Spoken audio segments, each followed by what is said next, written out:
Welcome back to the Chatters Box. I am Kyle McClellan. This is our first off-season edition of the Chatters Box, and today we have a special guest, somebody that covered me when I was a player, somebody I knew well before my time with the St. Louis Cardinals, a Hall of Famer, been with the St. Louis Post-Dispatch for 50 years and just announced his retirement, semi-retirement, as he's still going to be around, and we are all very thankful for that.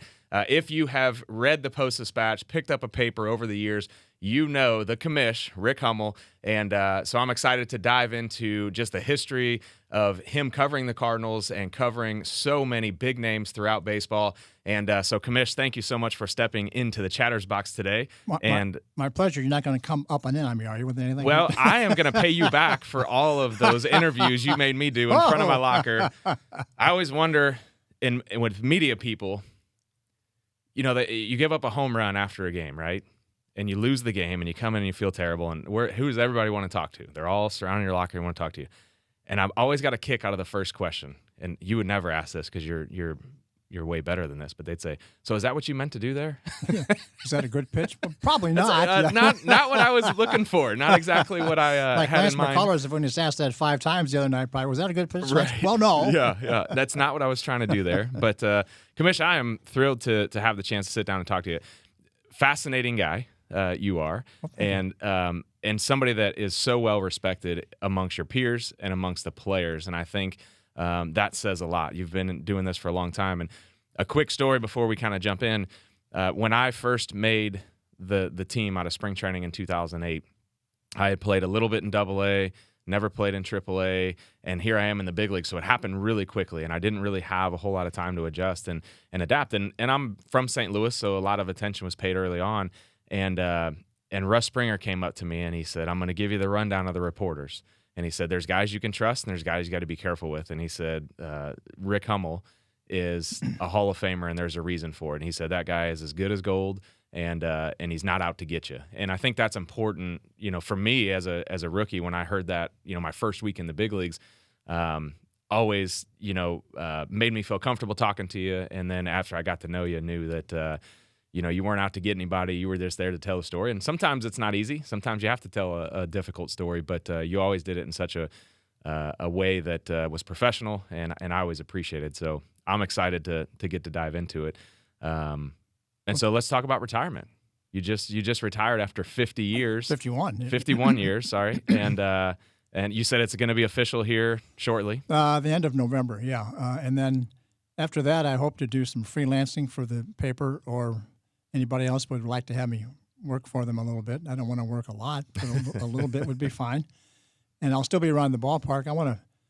I see the schedule. I want to come down and see maybe one game from every series during the season. Let's say the Dodgers come in. I want to see, you know, Charlie Steiner and Rick Monday, those guys, and some of the writers, and whoever else. And everybody comes in now, you know, one way or the other the next couple of years in interleague play. So that'll be fun. But not too many day games after night games, I don't think. Maybe none. So let's talk about last year. What a year to go out on for. You know, there were so many guys that came back in, so many storylines heading in the year. What was your take on, you know, let's go back to the beginning of the year when Albert shows up in spring training. You know, it's Yadi's last year. I mean, what were you thinking going into this last season? Well, I didn't expect a lot from Albert. I expected something, but I knew he would be a force if he didn't get a hit at all, just because of his knowledge and his ability and, you know, desire to impart that knowledge to younger players or even older players. And when he went the first, let's say 2.5 months of the season, hitting 190, 200, you're thinking, well, the fans really don't care. They just want to see Albert, you know. And then there was a metamorphosis of some sort when he got to L.A. for that. He was asked to be on the All-Star team, first of all, which was great, and to be in the Home Run Derby, which I wonder, oh, boy. and then he competed. He beat the soon-to-be nationally champion Kyle Schwarber, and Kyle didn't mind that at all. Really. I don't know if he might have – I don't think he took a dive, but he didn't care if he lost. And Albert beat him, and then Albert's looking around maybe at all these other All-Stars and thinking, wait a minute now. I can be this good for another couple, 3 months, and he was. Mm-hmm. He was just as good, except maybe for the batting average that he was those 11 years he was here before. Hitting with power, not striking out very much, big hits. I mean, look at his home runs. Almost all of them were game tying or game winning, or at least game deciding in some fashion.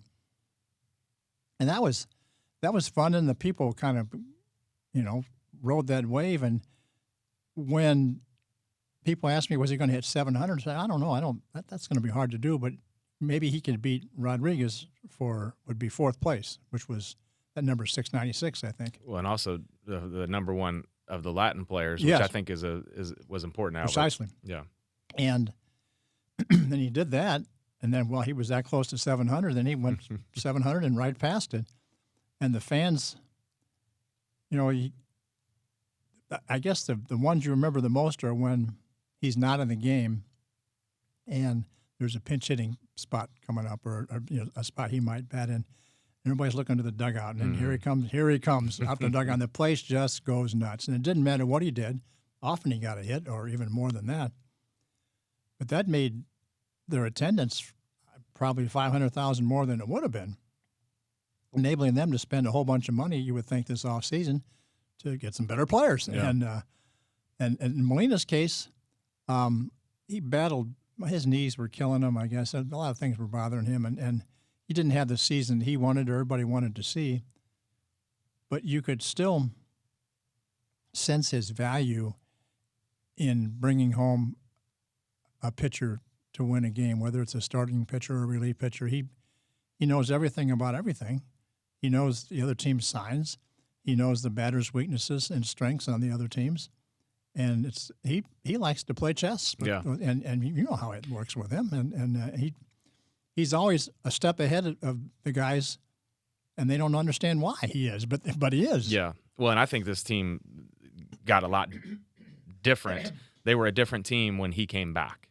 He went home and was rehabbing, but when he came back, it was a different team. And he might not be hitting 260, 270 like we're used to seeing, but he was back there quite a bit. And even if he wasn't, him and Albert had that value on the bench, like you said. But what compare those two in I mean, you've covered, and we'll dig into this here in a little bit, but you've covered some great players in the history of baseball through your time. Compare these two and covering them to some of the other guys you've had a chance to cover. Well, I've never seen a catcher dominate a game such as Molina, even to the point where, when I started covering baseball, the stolen base was a big deal. Yeah. You had Lou Brock, and then Maury Wills, or Wills and Brock in that order maybe, and then later on in the 80s, the Cardinals were stealing not just 200 bases, but 300 bases a year.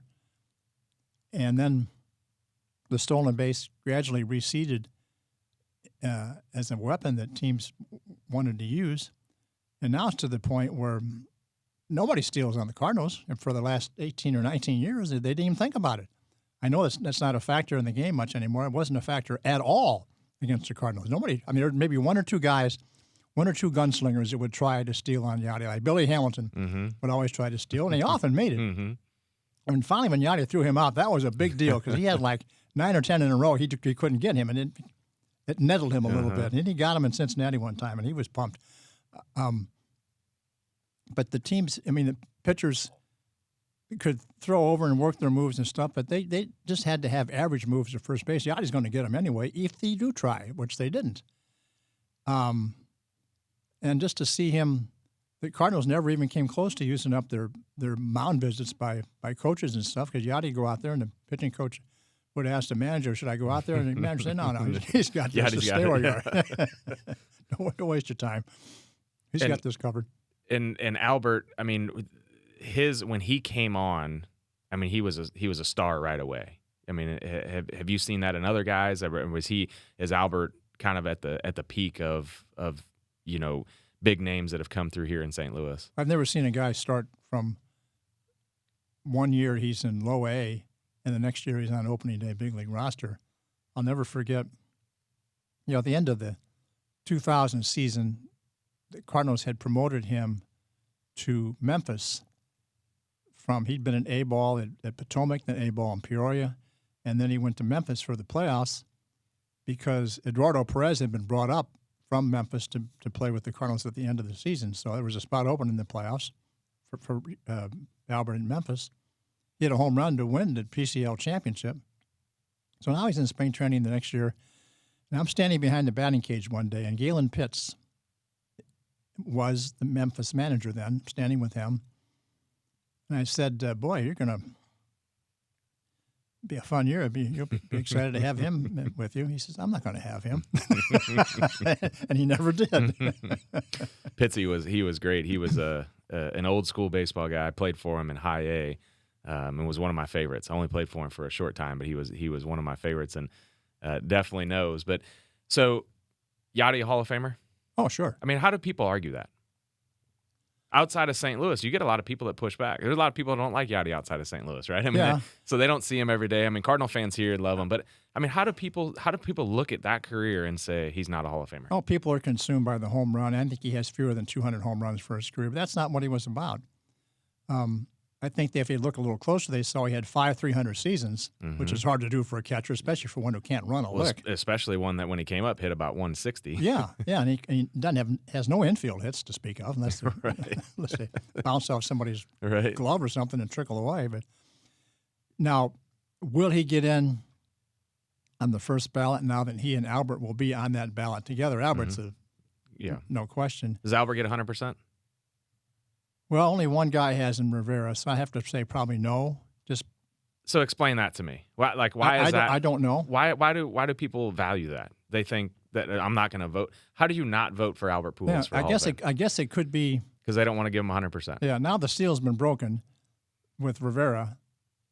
In the past, I know of guys who would say, "Well, nobody else has ever been 100%, so I'm not going to let this guy be 100% either." But then when Rivera got them all, maybe that the gloves are off, although Jeter didn't get them all the next year right after that. He got almost all of them. 1 or 2 he didn't get. See, to me, I think you should lose your vote.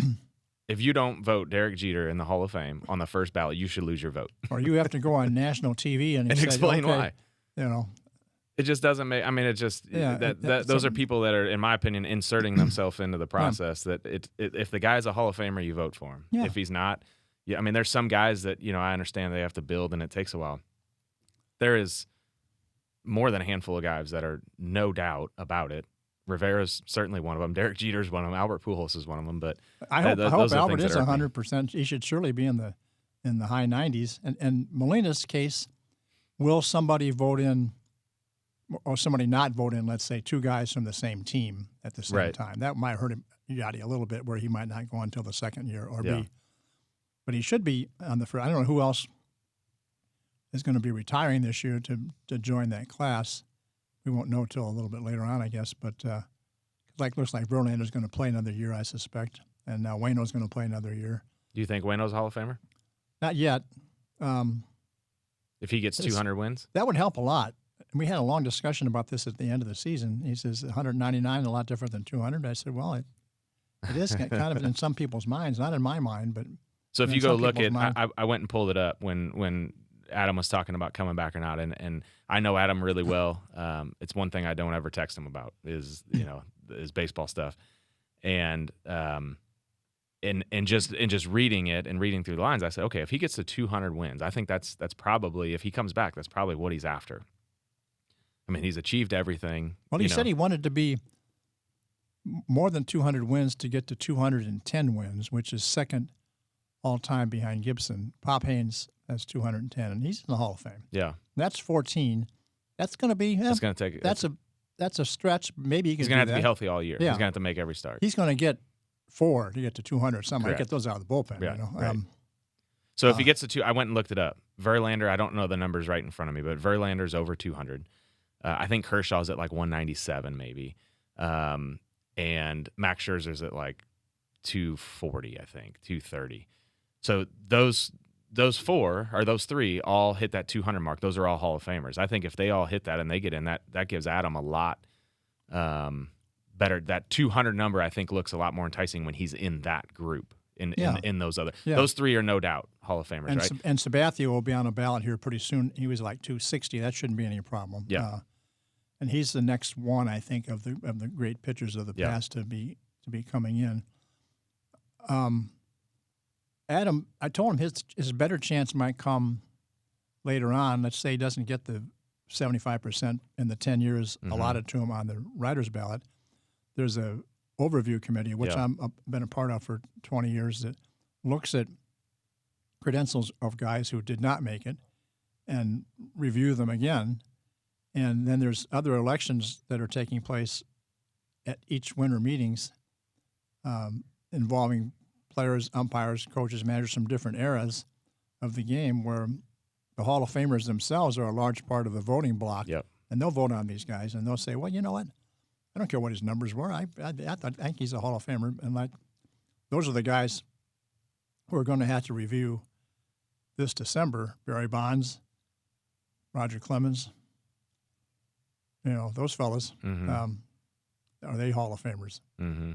And that's going to be that's a committee I don't think I want to be on. But anyway, I think Waino's chances are better off. He'll get in the Hall of Fame some year, but it may not be through the regular ballot. Yeah, and so for the Hall of Fame, and those, like I mentioned, those Scherzer, Kershaw, Kershaw's had his injuries in that. Verlander. I mean, these guys they were dominant in their time for a long period of time. Scherzer's been dominant for a long time. Wainwright was. I mean, you look at he doesn't have the same stuff that they have. He's not a 97 guy, but you go look at his numbers and he would strike out 9, 10, 11, 12 in a game. So he was still dominant in a different way. And he missed two seasons, Correct. 2011, the whole year, and 2015 when he had the Achilles, much of the 15, year. the Achilles. He pitched a month. Well, and even when he came back, he wasn't the same. Although Achilles took a while for him. He only relieved when he came back. Well, I remember that game he was in Atlanta throwing. He was throwing about 84, and you thought, oh, boy. But then he just stayed with it. And he pitched in the playoffs against the Cubs. He pitched 3 of the 4 games, and it was okay. And that longevity, he's been a top pitcher for 2 decades now, going in, and that – weighs a lot. And then that's where those wins start to pile up, 200 wins. And nobody's going to get to 300 again. I wouldn't anytime soon. You look at anybody in the current game, the way it's going, there's no way. So that 200 win becomes a 300, right? I mean, 300 used to be, that was the mark. Yeah. Right? You get 300 wins, you're in. 300 saves, you got a pretty good chance of getting in. Yeah. Now it's, that's kind of come back a little bit. Well, you won't see 250 anymore unless Scherzer pitches long enough to get there, right. And he might. The guy I've always wondered about that has well over 200 wins is Bartolo Colon. He pitched 1,000 years, but he's got the wins. Right. And was he a dominant pitcher? For a while he was. Mm-hmm. In fact, in 1997, Bartolo Colon was the first winning pitcher in an interleague game in Busch Stadium. First interleague game the Cardinals ever played, Bartolo Colon was the winning pitcher. Well, his hitting might keep him out. He cranked one here, though. He got a hold of a few, but it didn't look pretty. So I want to go back to your how has the game changed for you? Talk about when you first came in to the league and what did covering a team look like at that point? And then you've been through the digital age and all the things that have changed. How has your job changed throughout the 50 years? Well, when you came into the league and went into a clubhouse, you could go anywhere you wanted to in the clubhouse. You walk in the training room. You could walk in the shower if you wanted to. I did not do that. And they didn't have food rooms. Some of them did. Most of them just laid it out right in the middle of the clubhouse. You didn't have exercise rooms. You sure didn't have video rooms. Mm-hmm. So that probably training rooms were underused. Yeah, and you could go in and talk to the trainer. If the team doctor happened to be in there, they didn't mind, as long as you were straight with them and they were straight with you. So then over the years, the players got bigger clubhouses, more amenities, golf games and stuff like that. and they've determined that there's areas they could be in where the reporters would have a hard time finding him, or they just were declared off limits. And we can't go back in the food room now, or the training room, or still the showers, or video room. You might be able to pop your head in there at least, but you can't really go in. Yeah, you're not hanging out. Yeah, and you can't go to the weight room for sure. So that's one of the biggest changes. And kind of as a corollary to that, there are many more media people involved with social media, with talk radio, with more TV stations doing more filming, more. There's probably 3 times as many media covering the team as there used to be when we had 2 newspapers. And Belleville covered some. There'd be 3 newspapers, a couple radio stations. You didn't have Valley Sports then, you know. You had Channel 5 did most of the games that they had on. And players knew everybody that they were talking to. And now a lot of people show up and they don't know who they are. Mm-hmm. So they're afraid to say the wrong thing. So if they're really afraid to say the wrong thing, they won't even come out. They'll just stay in the back room until somebody flushes them out, if possible, to talk to us. And most guys are good about it. They'll ultimately come out. But they'd like to wait you out until you leave, then they could come out. That's the biggest difference is the access. And you could stay as long as you want and get there as early as you want. And now you have maybe 45 minutes before the game, maybe an hour afterward, those are considerable periods of time. Those are probably okay. But there's a limitation when you have to go sometimes. And the deadlines are such that you have to really go. And when I started on, we were an afternoon paper. So you didn't have to have your story until 5 or 6 in the morning. You could stay all night. And the last guy would be there. And there was always, in those days, a last guy on the team. When I first started, it was Teddy Simmons. He'd be the last guy. He'd be sitting there smoking a cigarette in his locker, as he always did afterward. And then everybody else had left. He said, well, okay, do you need anything else? What do you need? And then when he got traded to Milwaukee, and then Hernandez took over for those, 4 or 5 years before he was traded, 4 years, I guess. And then Suter took over after that. In the midst of that, Suter took over for a while and be the last guy. Of course, he was drinking a Budweiser and having all his pals around him, Gene Tennis and all those guys. And there's always that one guy. And even now, like Goldschmidt is that guy. He'll say, do you need me? Before he takes out. And Arnaudo is getting to be that guy. He'll kind of ask you, do you need anything from me before I go? But sometimes guys get away too fast. They don't stay around. Mm-hmm. Whitey would always say to his players, I want you guys to sit on your stools. They didn't have chairs then. They had stools for 10 minutes after the game. And if nobody comes up to talk to you in that time, well, you're free to do whatever you want to. So you can go in there, and most of the guys would be sitting right there. Like there was a team meeting coming up. You know how everybody sits under a stool for those team meetings. And, of course, he was so entertaining, sometimes you couldn't finish with him in 10 minutes. Right. Then guys would go, but I hope they understood why we weren't there yet, because Whitey was still regaling us with other stuff. Mm-hmm.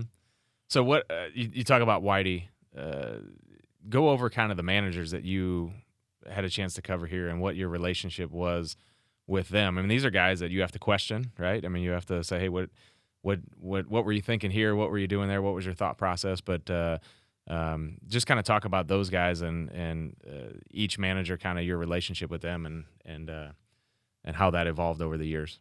Well, first of all, think about the guys that were managing the Cardinals when I covered them. Nobody in the history of my profession has had the privilege of covering Red, Whitey, Joe Torre, Tony, all Hall of Famers, and then good managers in Matheny, Schultz, and Marmol. You know, so they were all different. But if you paid attention, you sure learned a lot. Like Red was certainly the ultimate player's manager, I think. As long as you showed up on time and played, but he was not too good with the quotes. Like Red would start a sentence out, and he wouldn't quite finish it. So you would kind of throw in the extra word, yeah, that's right, and that would be your quote for the day. And then when Vern Rapp came in for a couple years after, and I got along with Vern, but most people did not. He was a very sharp tactician during the game, but he had a hard time relating to players. As pretty legendary around here now. And Kenny Boyer came in, and he might have been too close to the players, and then when things started going bad, he tried to distance himself from the players and keep. And that's an uncomfortable situation when they would change the rules. Okay, well, you can be at the hotel bar. You can't be at the hotel bar. You have to go out, and the hotel bar is and so his reign was short, and he didn't have a real good grasp of it, even though he knew a lot about baseball. Then Whitey came in, and the best 10 years of my professional life were spent with him because you could ask him anything, and he pretty much had an answer for it. And you could talk to him before the game, which was wonderful because he was his own analytics. He had all these colored pencils and charts and, spray charts. Each pitch has been charted by the previous days, by the guy who's going to pitch the next game. In the stands. Yeah, sitting in street clothes right behind next to Charlie Galati there behind the screen. And until one time Danny Cox left to join a fight one time. But that's another story. We'll get to that later. But and you could ask him anything you wanted to, and he would, and most of the times you'd understand it. But then there was one time he did something at night, and I didn't get it. I went home and thought about it, and I thought, I got to ask him this the next day. I don't understand it. So I came in the next afternoon. I said, relative to what you did last night in the 8th inning of this game, why did you do what you did? I can't figure out why you did that. You haven't done that before. And he says, sometimes you just got to roll the dice. Oh, I said, well, that's great. Thanks for that. Thanks for that explanation. He would have his own files on players, and it went back a long way. And he had dead files for guys who weren't playing anymore, and live files for guys who were. And he opens this dead file thing at the top, and he goes, some of these guys actually are dead. But he taught me how to relate to people and maybe how to ask a question that would get a good answer. Or I would kind of hang in the background for a while if I had time and let all the other questions, the more game-oriented questions that guys think they have to ask, like what kind of pitch was, this, and nothing. But then more in-depth things, he would spend all the time that I wanted to spend with him on. But he taught me how to relate to people, and I always watched him talk to his extra players, his little used relievers. And I said, I see you spend a lot of time talking to Dane Orridge or Tom Wallace or guys like this in the clubhouse before the game. He says, I don't have to talk to the stars.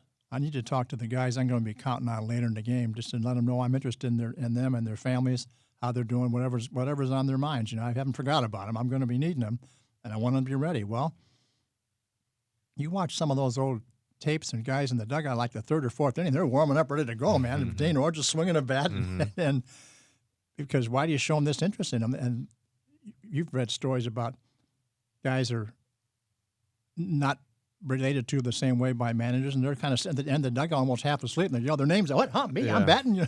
Well, it's nice to know that you're valued and that you're counted on and you're a part of the team, even though everybody knows in baseball there's a ranking. It's not hard to figure out in the baseball world where you're at in that ranking on that team, and everybody knows the superstars are there. But when you are that 24th or 25th guy, to know you have value and to know that your manager's counting on you for the team, that goes a long way. And one thing he always did, I think almost always anyway, when he warmed the pitcher up, he brought him in. He didn't have him up in the 7th and then the 8th and the 9th and then no action. No, he'd be in the game, because that's like, as you know, you're almost in the game anyway. It counts as an appearance. Like you can't warm up 4 days in a row and then suddenly pitch in the 5th. You've already pitched 4 days. Yeah. So you go from Whitey to Joe Torre. And Joe was more. It was very media savvy. He wasn't. People wondered what kind of manager he was because he didn't.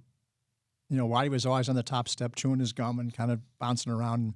And Joe would sit in the dugout, talking to his coaches and stuff. He wasn't. He might get on the rail and hang there for a little bit, but he didn't have enough pitching. They had good teams here. They had good lineups. They had, Zeal and Jeffries and Mark Whitten, and then later on they had Langford came around right at the end of Joe's time here, and they had good clubs, but they didn't have pitching. They didn't have that good starting pitching. Bob Tewksbury, a fine fellow, was their best pitcher, but he didn't match up with some of the other top guys in the league. But he would always keep track of what your job was like, and there'd be an off day coming up, and he would say before the game, he'd tell you, say, hey, I see an off day coming up. You need an off day story? And he'd suggest one for you. Well, that's gold mine there. You're having to grovel through your notes and see, well, who's sitting in the club? Well, he's my off day story right there. Here he is. I'm going to go over and talk to him. He'd have one for you. But he got let go largely because he supported the players in the 1994-95 labor dispute, and that was not real popular with the Bush folks who still own the team. And then you come on to Tony, and Tony managed differently. Tony liked to have control of everything. I mean, Whitey did too, but Tony was hands-on, and was a little more tension when he managed, because guys were on edge. Very successful, and he lightened up as the years went along too. He lightened up with the media, where he was actually pretty funny. I didn't discover. He came from Oakland. We kind of fenced around for the first couple of years he was here. Then I thought, well, I got to figure out a way to make him a little bit more personable somehow, if I can do that. And something was coming up one day, and I mentioned the fact that he was talking about hitting. I said, well, what do you know about it? You hit 199 with no home runs, and his head jerked back. But he liked that. Yeah, I had opened the door. We were on a course of having human relationships back and forth, and he liked that, and so that was my go-to.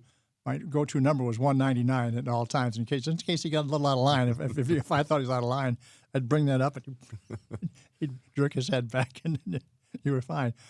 But he was very good with the media when the cameras weren't on. Those post-game media conferences in the lunchroom here at the stadium, those were dreadful sometimes.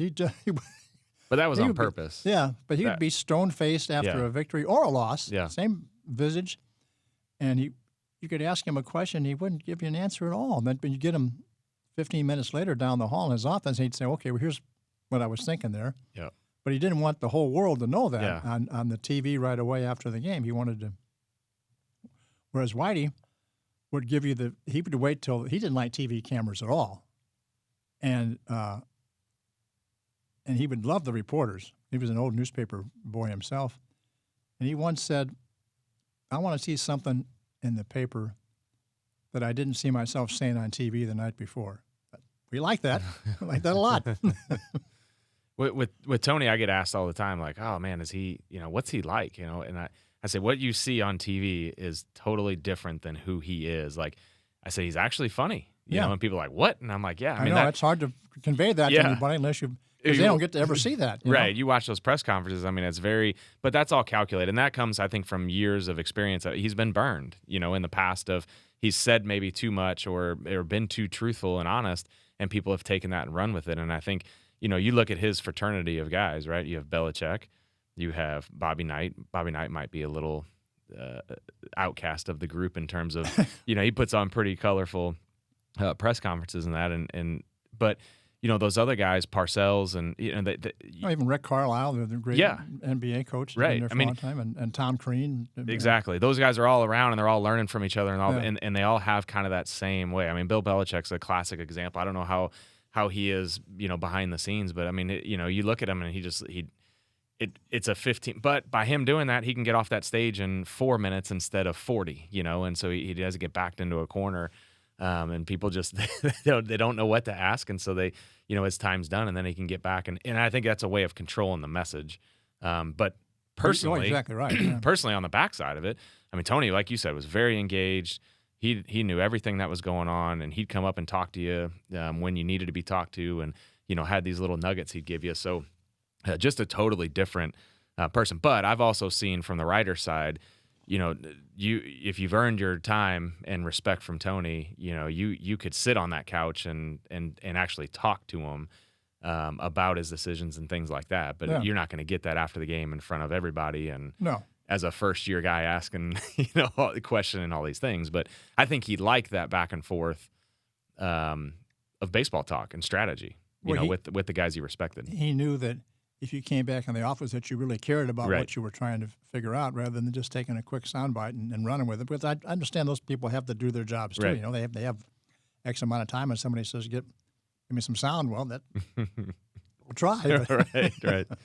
So the players over your years, I mean, you got to cover so many of the greats, so many of the big names. Touch a little bit on, some of the biggest names here in Cardinal history that you got a chance to cover. Well, the one that I spent a lot of time with, maybe more time after he retired than when he played, was Bob Gibson. And he was always nice to me when I started out doing this in the mid-'70s, early to mid-'70s. He played till 75, so I saw him about 3 years worth. And maybe he was tired of the other reporters. I don't know, but he didn't ever give me any trouble. I'd cover maybe Sunday afternoon games once in a while, be like the third guy on the beat. And then he retired. In fact, they had a day for him, and they gave him a mobile home. He said, "Thank you very much," and he got in and drove back to Omaha. I'm missed the last 3 weeks of the season because Red had him in the bullpen. He didn't want to be in the bullpen. And it was a bad team anyway, and so he was going to go in the Hall of Fame in '81. So that was the year of the strike. So I had some time, and they wanted me to do a story about it. I went out to Omaha. I'm going to go out to Omaha. I called him. And he said, "Okay, meet me." He had a restaurant downtown. And I met him for lunch and a couple of beers maybe. And then he says, "Come on back to the house and we'll talk some more." I said, "Okay, sure." And we did that for another couple of hours. And I said, "Well, gee, I forgot. He wanted me to stay for dinner. They were going to barbecue." And I said, "I'd love to. But I promised I'd do a radio show for Cam Wex at night. So we'll wait for you." I thought, wow, this is unprecedented stuff here. So we talk more after the radio show's over, go back down to the restaurant, talk for another couple hours. Now it's about, 10 o'clock. And now we're getting in our cars. I'm going back to the hotel in Omaha. I'm going to go home the next morning, and he and his wife, Wendy, are going back to their house. He goes, Wendy, can you believe I've been talking to a sports writer for 9 hours? And then you could call him if you had anything on your mind, and he would give you that gruff persona. He'd answer the phone, and he'd say, "What?" Well, that you knew you were in. It wasn't, first of all, he answered the phone, and second, he knew who had called him. What? And then you were fine. You were talking about anything you wanted to. You were set after that. Well, and he had that. I remember as a minor league player, I was in my first spring training, and he was there, and I was excited to go up and meet him, and I went up and I had heard how tough he was, and I went up and said, "Mr. Gibson, minor league player here." I said, "Really nice to meet you. I'm from St. Louis," and he signed a ball for him, and he was as nice as could be, and so when you were in, but he had that, kind of like LaRussa, once you get through it, it probably fends off a lot of the people approaching him and coming up to him, and he doesn't have to deal with as much. But man, once you were there, he'd sit there and talk to you and loved to talk baseball. And anytime you asked him about, philosophies or, how he held this or what was his mindset here, it was just great conversations with him when he got to really just sit down and talk to you about, his experiences and what made him so good. Well, the best time he had was during the spring of '95 when they had the replacement players who were there for, we didn't know how long. It turned out to be a whole spring training, and they're ready to start the season before the other players came back, and they had a second spring training. But he was the pitching coach then, a coach with Torrey. And rather than some of the current-day players figuring they had this pitching all figured out, they didn't need any help from anybody, these campers, you would almost call them, would pepper him with questions like just what you said. How'd you hold the slider? How'd you do this? How'd you do that? He was more than happy to accommodate. They knew who he was, and they couldn't get enough of him. And he loved that spring training. Because over the years, he's been there other times, and he'd see guys go about their work, and nobody ever come up to him and ask him anything. Flaherty was a rare exception, you know. I mean, and Wainwright too, but I mean, Flaherty of the younger players was one who said, I think this guy can help me. Yeah. And Gibson did. Yeah. When he pitched, but he was. But if you ever had Gibson and the Russa together late at night, like over at the restaurant, if they had a little wine to drink and relax and stuff, they were both hard-bitten, opinionated guys. And I got in the middle of one of those conversations one night, and it went on for about 2 hours. I said, look, I'm out of here, man. I can't take any more of this. Because these guys were yelling at each other. And you know how those guys can both be. I said, no, I'm done. So, Gibby you were close with, but who else, throughout the years just kind of, did you ever kind of cover guys and look back and say, man, I'm watching, history here. I'm, some of these guys that are just legendary names in the game. Well, I knew, Gibson before I started covering him. And Brock, I got to cover for about 6 or 7 years, both the good and the bad. In 78, he hit, very poorly, 216 or something like that. And at one point during the season, manager Rapp, and I think even manager Boyer had suggested maybe Lou was done. And he was about 38 or 39. And I wrote something to that effect. And then Lou stopped talking to me for the rest of the season. This is like 3 months worth. So the next spring, 79 now, he announced it's going to be his last year. And I said, we got to get this ironed out here. So I said, why you're not talking to me? What happened at the end of last season? He said, well, you wrote I was finished. I'm not finished. I'll let you know when I'm finished. and we had a nice long discussion about it. I said, but I'm just expressing other people's ideas, but my name was on it. I understand what you're saying. And then we were fast friends the rest of the season. He took me on all the different outings that he was going to be honored. Every city, somebody honored him somewhere, a Rotary Club or Exchange Club or at the ballpark or whatever. He took me on all those things with him. And as he said, he orchestrated his own exodus, and he hit 300 and stole all these record bases. And then we were close until the day he died, 40-some years later. And he was fun to watch. McGuire was different. Even when he came at the end of the 97 season, he had 24 home runs in 2 months. And people were going nuts here already before 98 when he hit the 70. And he calls me over one day and says, hey, what's the deal here? He says, they told me when I came here that you're the only guy that I had to talk to. The people in Oakland said that. I said, well, don't hit so many home runs. We're not used to seeing that here, man, okay? This is kind of a phenomenon.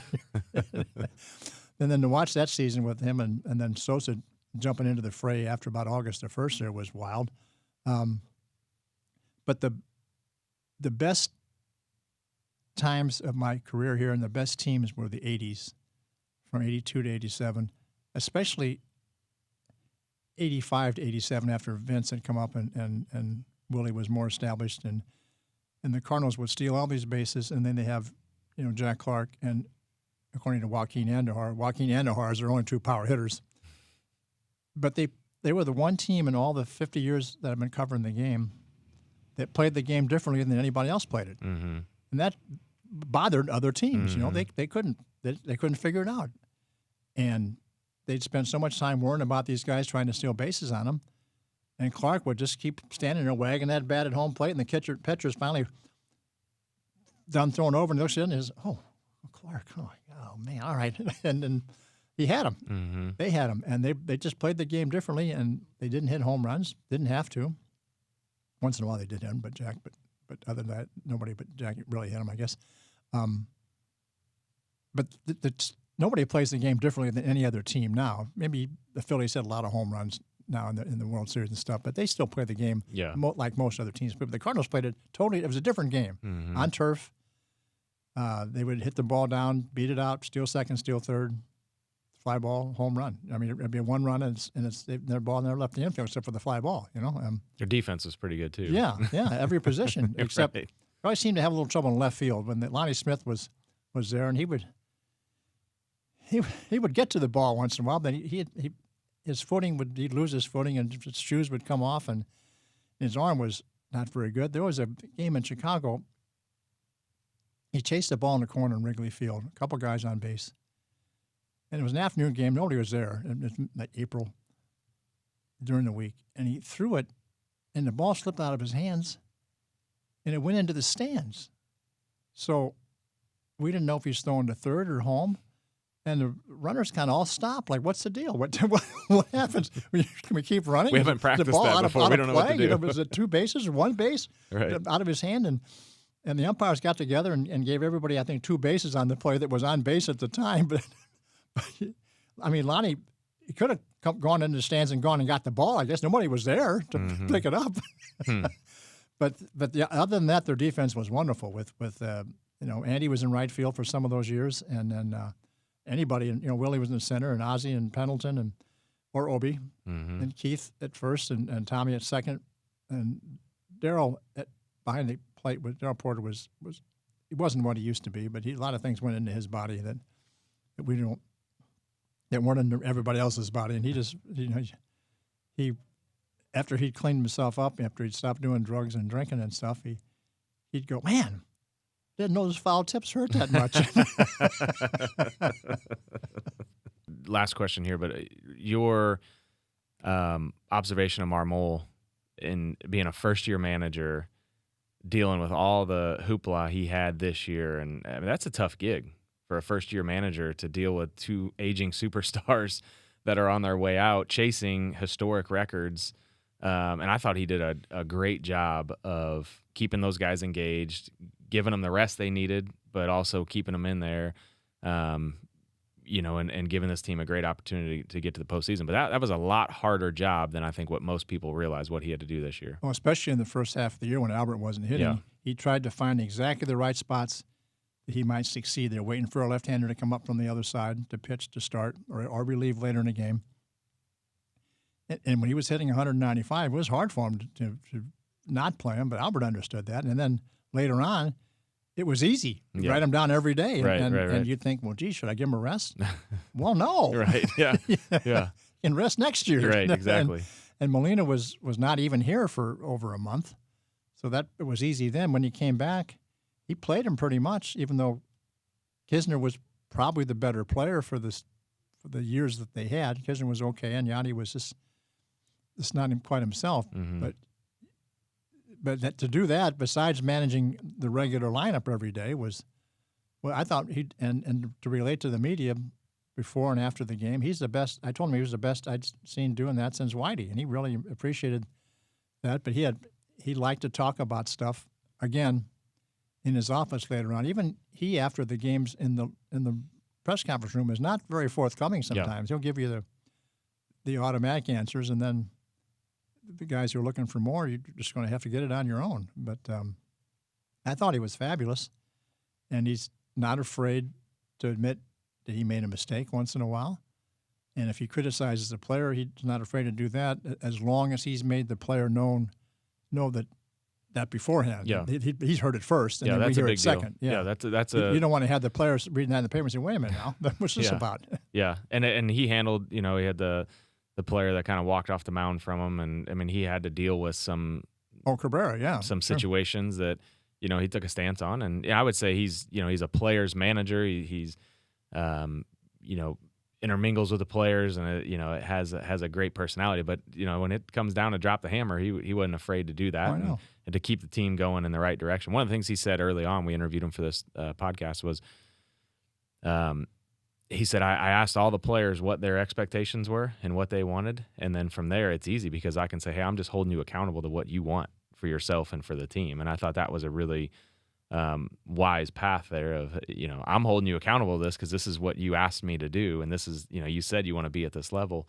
And I thought that was a really smart way to go about it there. But you could tell that the players loved him, and you could tell he did a good job. But I just thought it was such a hard position for a young manager to deal with all the other, the pressure of he's hitting 195, but he's at home and the fans want to see him, so what are you going to do? You got to win the games, but you also, these people are paying to come to the stadium to see him hit. And I was just really glad it all worked out and he was able to hit 700 and make it to the postseason. Well, and it seemed that when those guys weren't playing, that Ollie would involve them in decision-making on the bench. You'd see Molina on one side of Pujols, and they're talking about stuff. I mean, Molina now,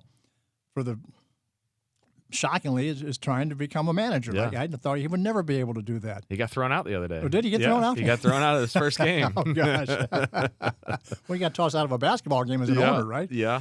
But I remember talking to him in spring training about 4 or 5 years ago. I said, we talked about what his future was going to be. And about managing, I said, I think you would be a problem for you to do both pregame and postgame interviews. And he taps me on the chest and says, no, that would be a problem for you. Yeah. But, those guys got involved in helping Ollie make decisions. And Ollie didn't seem to mind, nor did the hitting coaches seem to mind that Albert would call a young hitter aside, whether it was Gorman or Donovan or somebody, Yepes, guys that all improved under him, and tell him, hey, I got an idea here for you. Or more, Molina would just talk strategy during the game. I think about what should we do in this spot here? Should we walk this guy? Should we pitch around him? Imagine having Jose Oquendo in that dugout with those three. I would say they played their own game when I was there, and I was on the DL. I sat in the dugout next to Cheo just because I wanted to see what he was doing there in the game. And Albert's at first, Yadi's catching, and Yadi would look in and get the running signs from Tony, and then he'd look at Cheo. And Cheo would, he was positioning infielders and talking to Albert and Yadi, and those three played their own little game. Probably the most knowledgeable, it is the most knowledgeable baseball person I've ever been around is Oquendo. I would have loved to see those three, if those two had the day off and Oquendo and just to listen to things they're talking about. And because I'm a big believer that Albert and Yadi are the way they are because of Oquendo. I think I agree. Yeah. I think he opened their eyes to so much more to the game and the strategy and the way that they looked at a game. Those three can sit there and watch the same game I'm watching, and they're watching a totally different game than I am. They're just so far ahead of the strategy and the things that they're thinking. It's amazing. So it would have been fun to have Cheo in the mix there, and I know those two guys absolutely love Oquendo and everything he did for them in their career. And Oquendo was really good about dumbing it down. If you wanted to ask him a question about stuff, he knew a lot more than you did, and you knew that he knew a lot more than you weren't going to challenge it. It was pretty clear. But he would say, okay, he would put it down from a expert status to a novice status, and explain it to me what was going on. Then and he'd hold some back, and he knew I couldn't figure it out anyway. He was awesome. Well, Commish, it was pleasure having the chance to have you on the Chatters Box, and, thank you for having me. Congratulations on your retirement and semi-retirement. I know you're going to be back involved and down at the stadium, and that's good for everybody involved. I always enjoy running into you and seeing you, and appreciate the friendship we've had over the years, and we'll continue to stay in touch and look forward to seeing you down here at the stadium. Invited back to fantasy camp sometime. We had a good time sitting in the stands watching the championship game of the fantasy. Yeah, unfortunately, I wasn't in the championship. Thanks for reminding me of that. But You're welcome. I probably had something to do with it. You probably wrote about it, error I made. John Tudor had illegally recruited his squad, I think. Yeah, that happens every year. Well, Commish, we appreciate it. Thank you. Thank you, everybody, for joining into this edition of the Chatters Box. You can listen to all of the other podcasts that we've done throughout last season, anywhere that you get your podcasts, and also on the Cardinals YouTube channel. You can find all of our previous interviews with Yadier Molina, Adam Wainwright, Albert Pujols, and a whole list of others. So, Commish, thanks again, and thanks, Kyle. Enjoy your retirement. I will. Thank you. I'll see you soon.